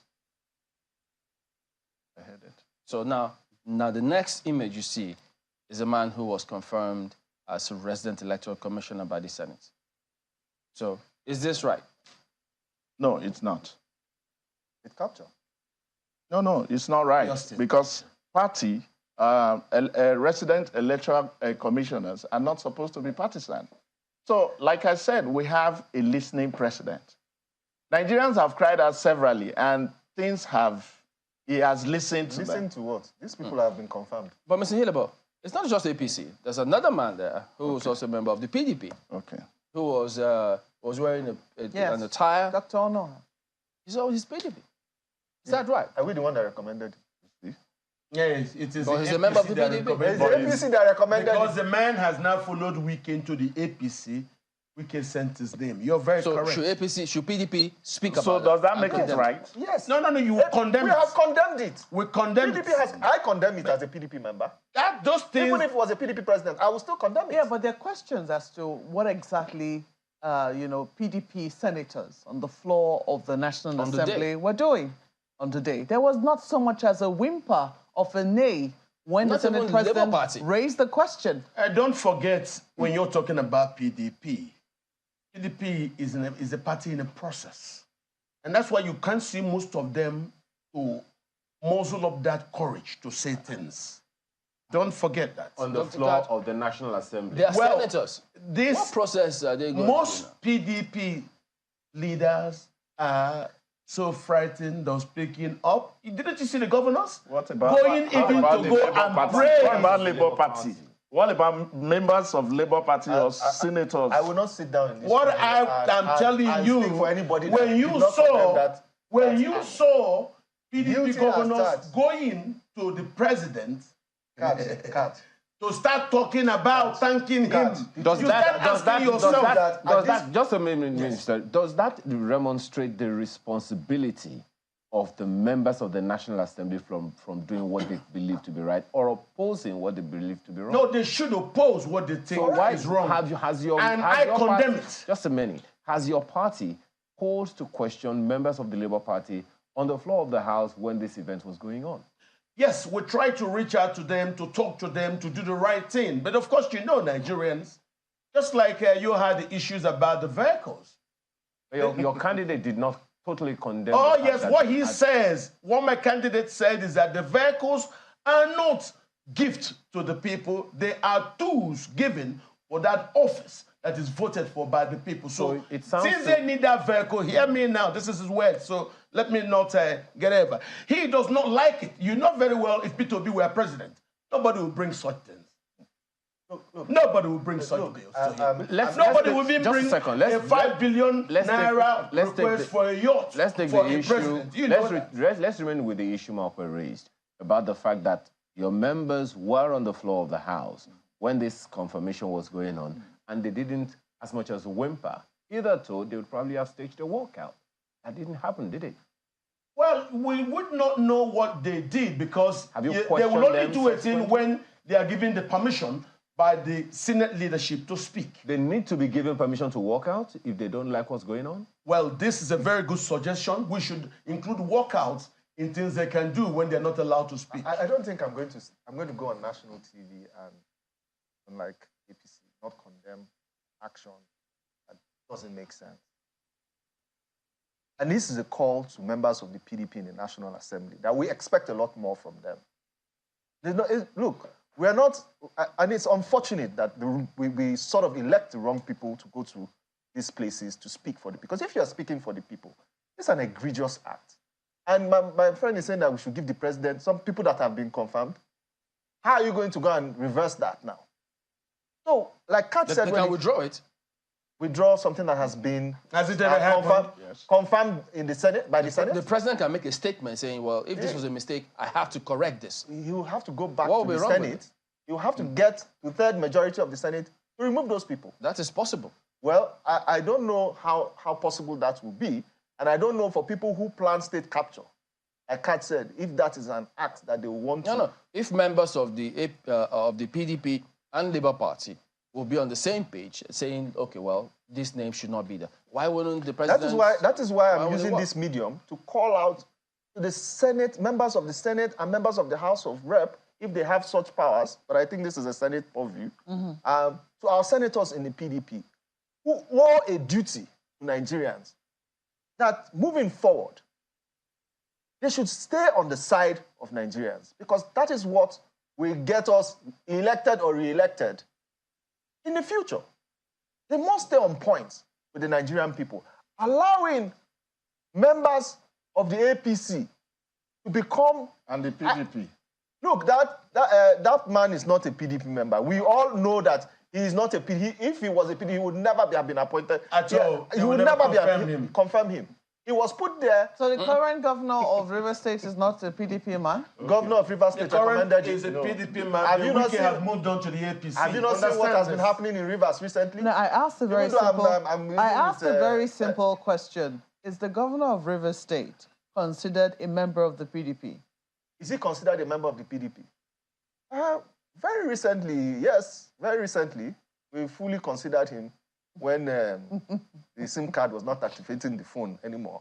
But, like I say, we must stand and condemn things that are inimical to our growth as a country, or our democratic development.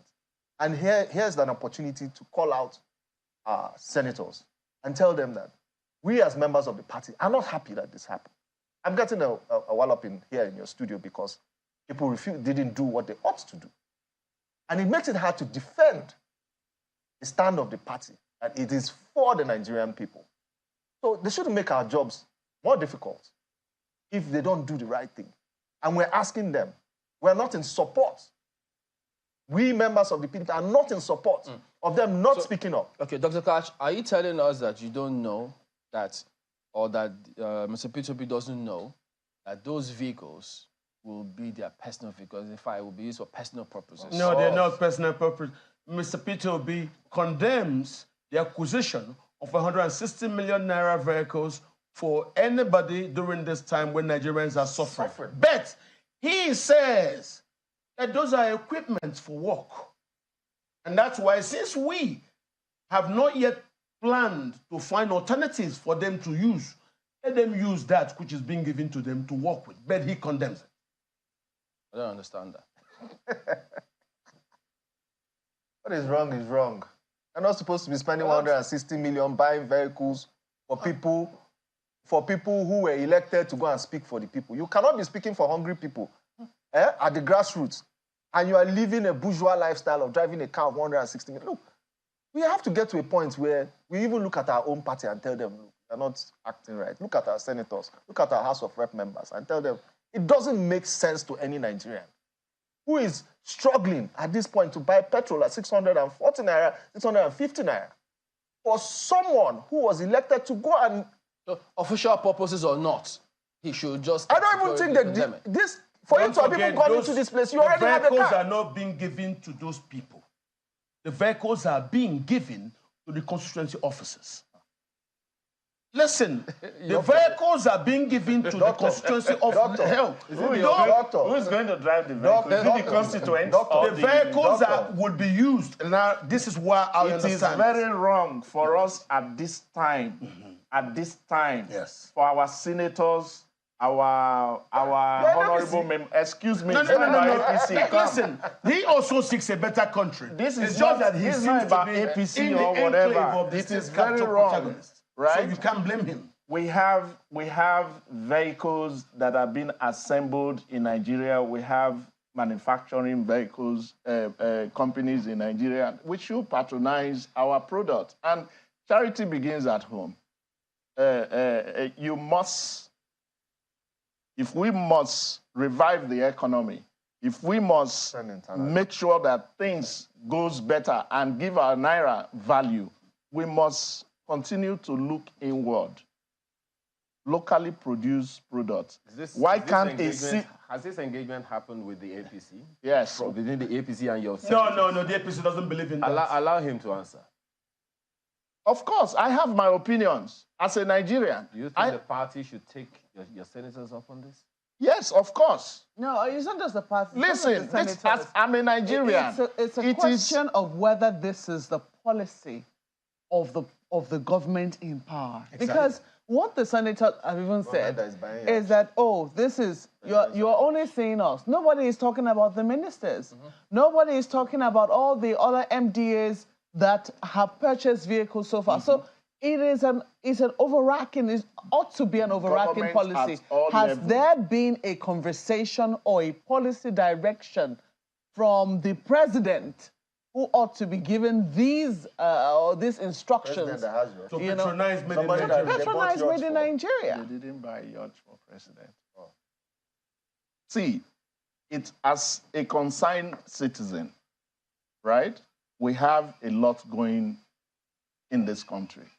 This is not the time for luxury. If the senators, if ministers, if governors, if commissioners, local government chairmen, if they actually want a better Nigeria and make our Naira stronger, we should concentrate on locally produced products. I don't see why a senator will say, oh, Nigerian roads are bad. That is why we opted for Toyota. Why can't we fix the roads and let every Nigerian drive whatever they can afford on those roads? Gentlemen, the question Malquer asked. Just 1 second. That's not the question Malquer asked. I remember the Gowon government at some point made it a rule. Locally assembled vehicles for government officials across board. Is that something that the APC is looking at? That the government of the day is looking at? No. All right. No, you can't say that. Because, I say that through the actions. The APC doesn't believe in Nigeria. All right, gentlemen, let's go on to this one. Nigeria. Well, at the moment, you understand that members of the NLC and TUC mobilized for a protest at the Nnamdi Azikiwe International Airport to enforce their directive to members working in the aviation sector to stop all flights to Owerri, the Imo State capital. Now, members of the union did file out, as we see in the video here, in a convoy, and they have been heading to the airport for a while now. The protest, they say, is part of a series of actions that the two labor unions say they will zero in on Imo State following the attacks on NLC President Joe Ajero. Now, the NLC and TUC, as you may recall, had on Tuesday declared a nationwide strike, which commenced on Tuesday, November 14th. They also, and that's also because of the face-off with the Imo State government. Dr. Kash, do you think this will have an impact on the elections? It should have been started long before now. Yet, it's good that the NLC has woken up. And don't forget, at the very beginning, at the inception of this APC's game, the labor union were in bed with them. So labor only woke up when Mr. Waba left and Ajero came in. APC felt offended. Why would you suddenly wake up when we've been eating with us? APC in the state. APC nationwide said, why would you Labour wake up when you've been dining with us? But Mr. Waba is different from Mr. Ajeru. I support what Joe Ajeru is doing. I believe Joe Ajeru is on the right track. No matter what you say, and he has good reasons for coming to Owerri. Salaries weren't paid. Why should he be brutalized? Why should he be beaten that way? If you kill him, what will happen? So Labour have to react. And I'm not surprised that they have started this way, but I don't know how far that will go. Now, if you hear that, what my friend from Labour Party is saying is actually saying that the Labour Party is another force. The Nigeria Labour Congress is another force that should truncate activities. It doesn't make sense. Now you're stopping people from traveling, the airlines, from going to a destination, forgetting that people have planned their activities. Two, there are businesses that you are shutting down and revenues are being lost. But you don't see it as a problem. You only look at how it affects the NLC president of what happened in Owerri. How about what has been happening to NLC members who are workers within Imo State that have not gotten their salaries over time? Well, I don't think the governor has said he has not paid salaries to anybody. Does he have to say it? No. I heard there was a video. I saw him saying that he's not owing any civil servant. That any civil servants who think that he's being owed should come out and speak. So what is Ajeru actually looking for? Now, there is an election in 2 days. You are doing this. Your party, the Labour Party, is also running for this election. You are truncating things because of your personal interest. He's partisan. He is partisan. Because of your personal interest, you are truncating people, businesses. You don't care about... How do you substantiate what is personal here? Yes, because he's partisan. How? He's a Labour Party person. He's partisan. So Ayuba Wabatu was partisan? Or Labour Union is partisan? Well, until this 2023 elections, Labour Party, Nigeria Labour Congress was standing on their own. But right now, they are partisan. I think to sum this up, the man was violently beaten. And I want to refer back to my point that APC is a violent party. Very violent. But there's a point here. What about the violence that have been, like Ayo said, has been happening to other people? Is it now that it has just happened to the Labour president that action is going to be taken? Civil disobedience, my dear brother. So the violence that are happening in PDP control states, can I make my point? Civil disobedience is actually part of our democratic experience. Civil disobedience is allowed. And if they decide that that is the action they are going to take because their member or their head, their president, was attacked, all well and good. But my own take is this. What about ordinary Nigerians? What about civil servants in Imo State? Like he said the governor said anybody that hasn't been paid should come out. It's not about talking now. It's when after talking, what happens? You think somebody who is working for the state government will want to lose his job because he spoke that he has not been paid? So if he hasn't been paid, or if he hasn't paid workers, then I think that's something that he must carry on his head. All right, gentlemen, we have to anchor at this point. Catching on to Special Advisor to Peter Obi, Dr. Diapo Obire, member, APC National Governorship Campaign Council for Bayelsa 2023, and Anthony Hileba, member of the PDP. Thank you all for coming on today. We will be back in a moment, and then we'll take a look at some of your comments. Don't go away.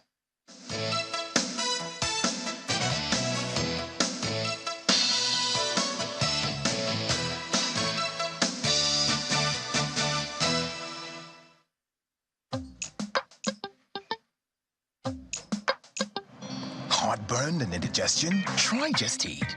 My recommendation for the past 26 years, Gestede. Reliable remedy for heartburn, indigestion, flatulence, and acidity. Every healthy family needs the right amount of energy to start their day, but sourcing for breakfast with a splendid blend of nutritious multigrains, big wahala. With the new Kellogg's Gold Grain cereal, you don't have to go through all of that. So now, your mornings can look like this. Go, go, go, go grains. Love the goodness of its multigrains. Grain Sets Go! Also available in banana flavor. Breakfast time is Kellogg's time.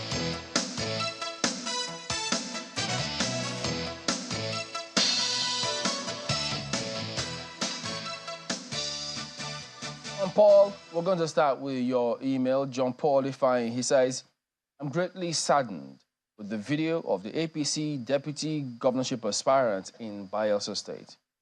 That's totally unacceptable. We're talking about human lives here. I don't think we're serious. I don't think we're taking this type of issue very seriously, he says. It's been recurring. We've not advised or we've not devised an effective solution. Whenever a case like this happens, there ought to be a relentless call from the media to the authorities to do the needful. It's our collective responsibility. People like that should not be given a breathing space. Abiru Kenneth is talking about electoral violence. He says democracy in Nigeria is facing great challenges. One of these challenges is electoral violence. And the most regrettable observation about this is that those who are supposed to guarantee the security of the nation, political leaders, for example, are allegedly the encouragers of the electoral violence. Political violence endangers democracy, and endangering democracy equals to endangering the country's future. That's from Abiru Kenneth. Dixoneka's comments is about the consequences for actions. The indiscipline of our public office holders is because of a lack of punishing people adequately for their offenses. If a police commissioner aided an attempt to thwart the wishes of the people in an illegal declaration of results and is transferred to another state, why should he just be transferred instead of demoted, instead of a demotion, suspension, or dismissal? If a state governor is about leaving and decided to make his cousin from the same polling unit as his party flag bearer, why should the people listen to him in a campaign ground? It's high time we started punishing people adequately for their sins. Well, that is Sunrise Day today. We do thank you all for watching. We'll see you again tomorrow. I'm Chamberlain, so goodbye. It's the last day of the campaigns. Tomorrow is the day of silence on all sides, so please stay safe out there. And of course, we also will continue to appeal to the political leaders to please keep things peaceful. You cannot kill the people whom you intend to serve. Thank you so much for watching. I'm Mao Yusuf. And I'm Ayo Makinde. Have a safe day.